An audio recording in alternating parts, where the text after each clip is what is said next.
అంటే స్వామి వారు వెలిసింది కృతయుగము 14,33,000 సంవత్సరముల స్వామి వారు వెలిసింది జీవిత చరిత్ర అనమాట. అది తర్వాత కలియుగానికి ప్రారంభమైంది. ఆ కలియుగంలోనే ఒక భృగు మహర్షి అనేది ఒక అంతరు ఉంటాడు.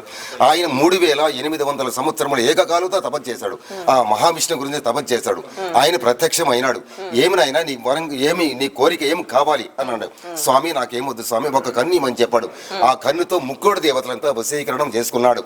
సరే అని చెప్పేసి కలియుగంలోనే ఇక బ్రహ్మ విష్ణు ఈశ్వరులు ముగ్గురు ఉంటారు. ఆ బ్రహ్మ దగ్గర చేరుకున్నాడు. ఏమని ఆయన అన్నాడు, ఏమి చెప్పలేదు, సమాధానం చెప్పలేదు. ఆయన బ్రహ్మదేవుడి గారికి శాపం పెట్టాడు. ఏమని, ఈ కలియుగంలోని పూజ చేసే నాదుడు లేడని చెప్పేసి ఆ బ్రహ్మదేవుడి గారికి శాపం పెట్టాడు. హరహర మహాదేవ శివ శంభో శంకర పోయినాడు. అక్కడ ఆయన కూడా ఏమి సమాధానం చెప్పలేదు. ఆయనకి లింగాహరణం మాత్రం పూజ కానీ స్వరూపాన్ని చేసే నాదుడే లేదని చెప్పేసి ఆయనకి శ్రీ ఈశ్వరుడికి శాపం పెట్టేశాడు. వైకుంఠానికి వెళ్ళాడు. మహావిష్ణు అక్కడ ఉన్నాడు. ముక్కోడు దేవతలంతా హరినామస్మరణ చేస్తున్నారు. చూశాడు ఒకటే తన్నంతాడు. ఇక్కడ ఎవరు ఉంటారు, భూదేవి ఇక్కడ ఉంటారు, శ్రీదేవి ఉంటుంది. అమ్మవారు వచ్చింది, సోలు వేస్తుంది, ఆగమ్మ అన్నాడు.